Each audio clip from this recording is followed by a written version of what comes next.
Përshëndetje dhe mirë se riktheheni në kanalin tim të YouTube-it. Sot do flasim për disa nga gabimet më të shpeshta që bëjmë në momentin kur duam të humbasim disa kilogram. Nëse doni të dini se si të përmirësoni dietën tuaj, ju ftoj të ndiqni videon deri në fund. Një gabim i rëndom që ndodh në momentin kur mbajmë dietë ka të bëjë me situatën kur pretendojmë të humbasim shumë kilogram në mënyrë të menjëhershme. Sigurisht që në momentin që neve fillojmë të mbajmë një dietë për herë të parë, mund të ndodhë që fillimisht të kemi një humbje të një sasie të madhe të kilogramëve, por shpeshherë kjo na mashtron për arsye se këto kilogram të humbura mund të jenë dhe sasi të ujit të depozituar në organizëm, të cilat do të largohen në mënyrë të menjëhershme. Dhe kjo do të bëjë të mundur që të kemi edhe krijimin e disa pritshmërive ireale për ne. Ndërkohë që do të demoralizoheshim, sepse vërtet do të humbasim disa kilogram në mënyrë të menjëhershme, por pastaj ritmi do të ngadalësohet siç duhet të jetë. Dhe çfarë ndodh? Neve nuk do të humbasim më kilogram si në fillim dhe kjo bën që neve të mos kemi më motivim për arsye se duket se dieta jon nuk po jep rezultat. Akoma më keq është fakti që shumë prej nesh mund të fillojnë që të për shkak të këtyre pritshmërive ekstreme apo të jo reale në fakt, mund të ndodhë që të kemi ulje drastike të sasisë së kalorive të konsumuara. Dietë ekstreme, një kufizim ekstrem të sasisë së ushqimit të konsumuar. Duhet thënë se kjo do të ketë pasoja në shëndetin tonë të përgjithshëm, në parametrat tonë shëndetësor. Pse? Sepse e para njëherë mund të kemi pamjaftueshmëri të makronutrienteve të domosdoshëm për organizmin tonë, por edhe të mikroelementeve të ndryshëm. Mendoni për shembull, merrni më pak ushqim, që do thotë do të merrni edhe më pak minerale, për shembull hekurin. Dhe mungesa e hekurit mund të shoqërohet me shfaqje të anemisë. Por ky është vetëm një shembull dhe shembujt janë të shumta dhe problemet të tjera të cilat lidhen me pamjaftueshmëri të tilla. Gjithashtu për shembull, trupi do të fillojë që të humbasë edhe masë muskulore. Pra juve jeni duke humbur kilogram, por jo atë kilogram që do të dëshironi, në fakt po humbni muskujt tuaj, për arsye se trupi do të fillojë që të djegë dhe proteinat si një burim energjie. Dhe sigurisht që nuk është problemi vetëm tek parametri shëndetësor, por edhe te efekti i kundërt i asaj që neve dëshirojmë të arrijmë. Do të rritet njësia e urisë, metabolizmi do të ngadalësohet. Çka do thotë? Nëse neve do të rikthehemi pastaj edhe jetës normale, një ushqyerje të zakonshme, do të kemi mundësi që të shtojmë kilogram për arsye se metabolizmi tashmë do të jetë më i ngadalt. Për më tepër që trupi do të sinjalizojë gjendjen e përgjithshme si një gjendje urie, që do thotë do të filloj të krijoj më tepër depozita yndyrore për arsye se atë pak energji që ka në dispozicion do të tentoj që ta ruaj për këto kohë të vështira siç perceptohet nga ana e trupit tonë. Me pak fjalë, këto lloj dietash ekstreme do të kenë efektin e kundërt që neve do të donim. Në vend që të humnim peshë, do të kishim krijimin e premisave për shtimin në peshë. Ndërkohë që do të prekeshin dhe parametra shëndetësor të shëndeti ynë. Gabimi tjetër është shmangja e disa vakteve. Mund të ndodhë që disa njerëz të fillojnë të mos konsumojnë mëngjesin dhe kjo mund të bëjë që në oraret e tjera të ditës të jemi më të uritur dhe ndërkohë të kemi më të vështirë që të kontrollojmë llojin e ushqimeve të cilat do të përzjedhim. Mund të ndodhë që të drejtohemi drejt ushqimeve të pashëndetshme. Akoma dhe më keq është situata kur do të eliminonim edhe vaktet e ndërmjetme. Sigurisht që neve nuk rekomandojmë asnjëherë konsumimin e snekeve të ndryshme të cilat janë të paketuara, pra të ushqimeve të procesuara dhe të pashëndetshme apo me shumë kalori, por jo të eliminohen tërësisht. E mira është për shembull të zëvendësohem me ndonjë frut ose ndonjë vakë të lehtë midis, sigurisht që do të ishte shumë herë më e rekomandueshme që të kemi një shpërndarje të kalorive midis vakteve të ndryshme. Dhe në qoftë se neve do të eliminonim nga dieta jonë vakte si mëngjesi apo vaktet e midis, mund të ndodhë që në përfundim të ditës të jemi shumë të uritur dhe mund të abuzojmë me ushqyerjen tonë, sidomos gjatë darkës.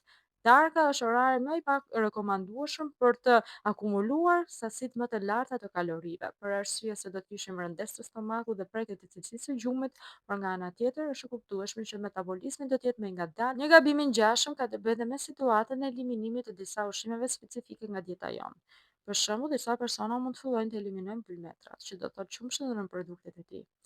Në këtë rast nuk do të ishte një alternativë e mirë për arsye se qumshët në produktet e tij janë një burim shumë i mirë i vitaminës D, i kalciumit, por gjithashtu edhe i proteinave.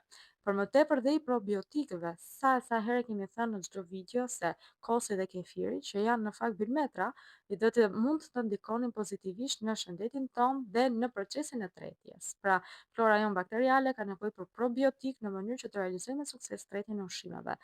Dhe sigurisht një metabolizëm më i mirë do të thotë edhe një mundësi më e mirë për të humbur kilogramet e tepërta. Një gabim tjetër i rëndomt në momentin që duam të jemi në formë ka të bëjë me situatën kur nuk e kombinojmë dietën me aktivitetin fizik.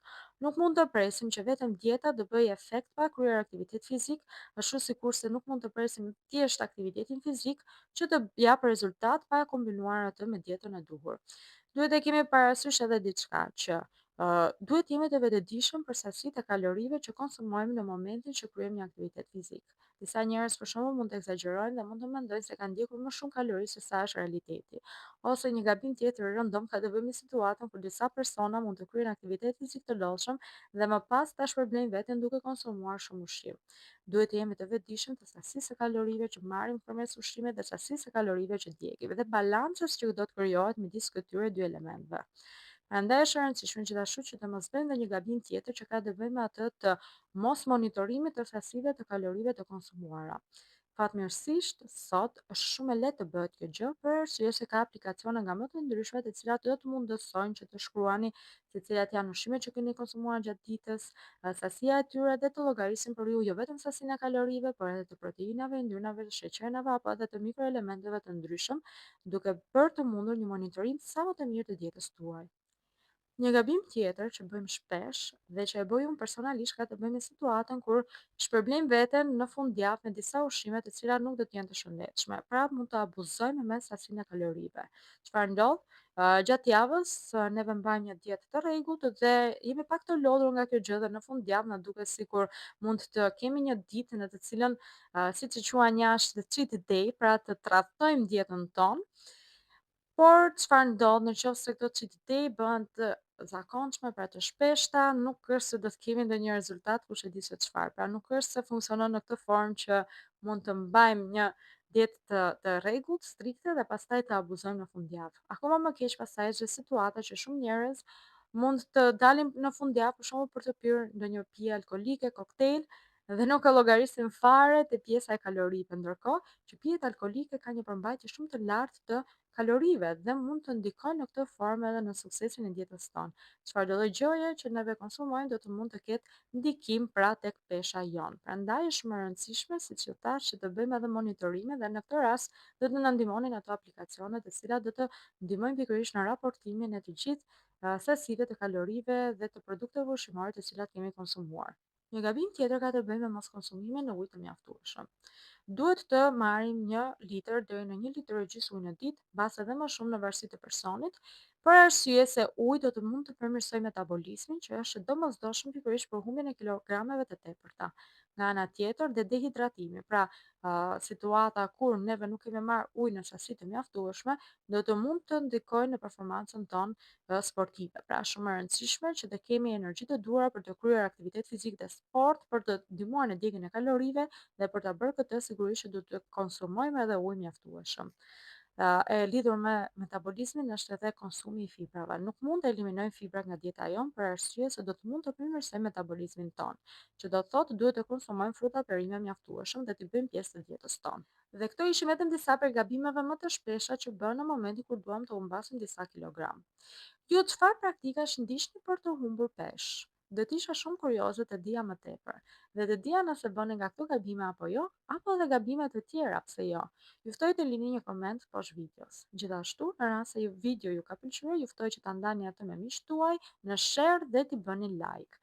Gjithashtu mos u largoni nga kanali pa u bërë subscribe apo pa u abonuar në kanalin tim në mënyrë që të mos humbisni videot e tjera. Bashkë do shihemi herën tjetër dhe deri atëherë ju uroj të gjithë shëndet.